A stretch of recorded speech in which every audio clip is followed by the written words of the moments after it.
Alright, so today we're going to learn about work orders for the shop. Now when you get to school, you're going to be using one of these paper copies, but in the industry we used all digital. So every technician has access to digital work orders in their bay, and they can just walk right up to their computer and type in information about the computer, the car, the customer's car, etc. So this is a pretty standard format that I used in the industry, and I kind of created it.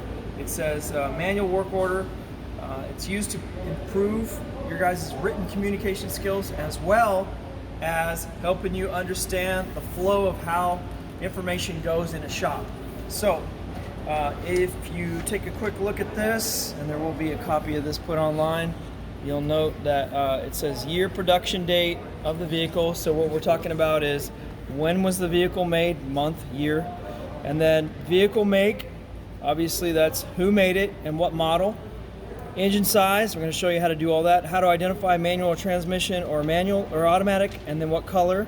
And then the VIN, vehicle identification number. The rest of this stuff we'll get into in another video. Okay, so essentially what we're looking for is, we're going to start here at the very beginning, year and production date. If you come with me.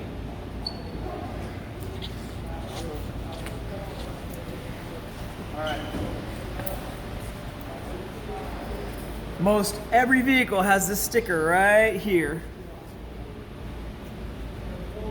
Record again? All right, so just wanted to point out here that this vehicle is an 01-03. What that means is the vehicle is a January of 2003, and then here's the VIN number, 17 digits.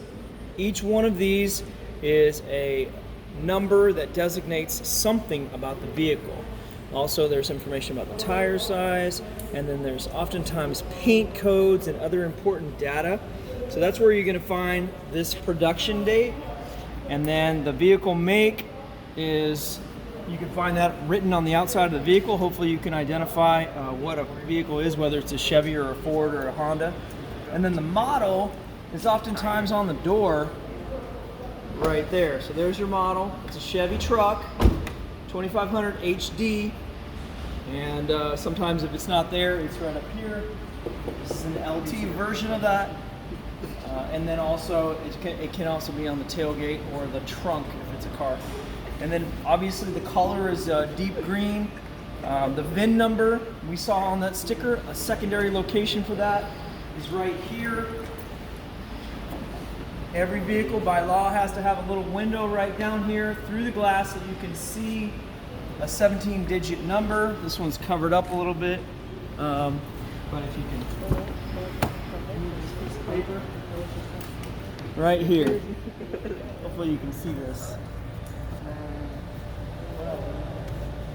Okay.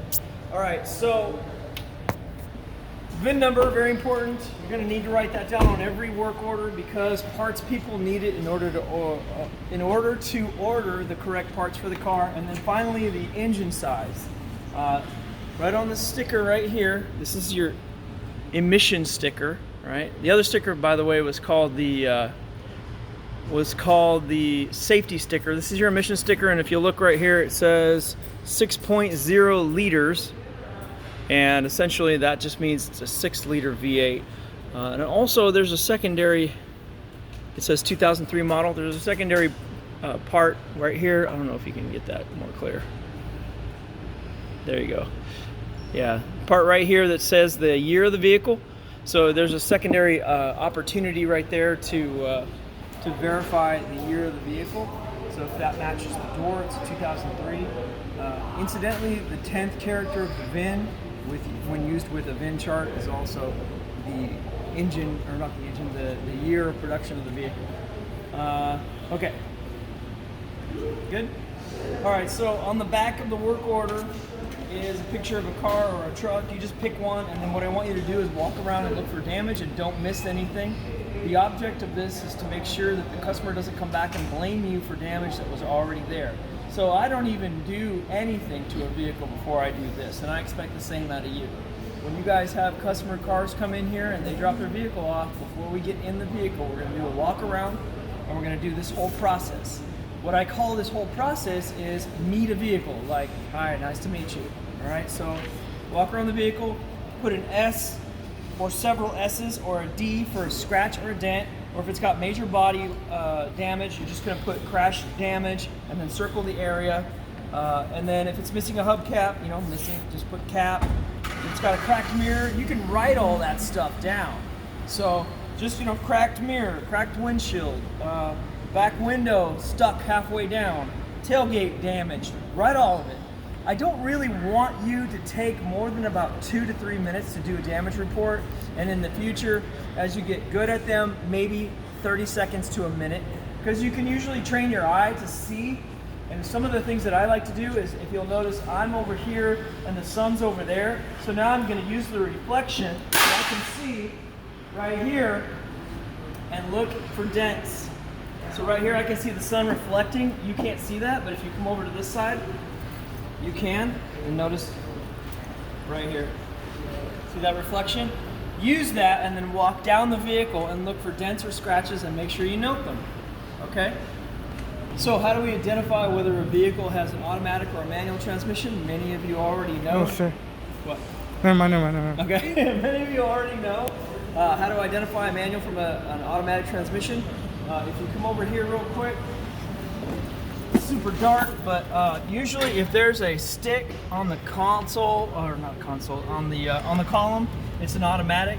If there's a stick on the floor, it can be a stick manual, or it could be an automatic, it depends.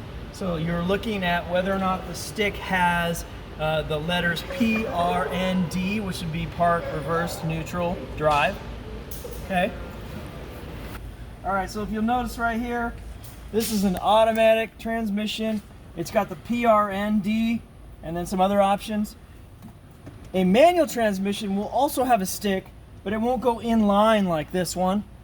And then also, if you look down here where the pedals are, an automatic usually has a really wide brake pad on the brake pedal, the rubber pad for your foot. And then a manual will have equal sized brake and clutch pedals. So there'll be a total of 3 pedals: gas, brake, clutch, which by the way, I've seen on some t-shirts recently. All right, so 3 pedals for a manual. Basically, a manual will have a shift gate situation where there's multiple places where that shifter can go forward and backward, and then forward again, and then backward and then all the way to the right and forward, and then reverses back here. That's not uncommon. So the only exception to the column shifter not being an automatic is really, really old cars and trucks. So we're talking 50s and 60s, 1950s and 60s. Some of them had a manual transmission right here. So first gear, second gear, over, third gear, fourth gear. Or, and then one more over, reverse, or only 3 gears in reverse. So anyway, that's how you tell. When you're on the work order, you're just gonna circle one of those. Get the color of the car. This is clearly some kind of a beige-ish gold. Just write that down. The reason why that can be a problem is because there could be multiple Honda Civics in the parking lot. One's black and one's gold.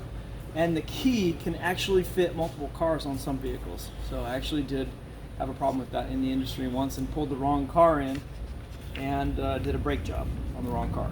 All right, so that's pretty much it for filling out a work order. We're going to get into the second part where we talk about the customer's concern, cause and correction, and parts in the next one. Okay?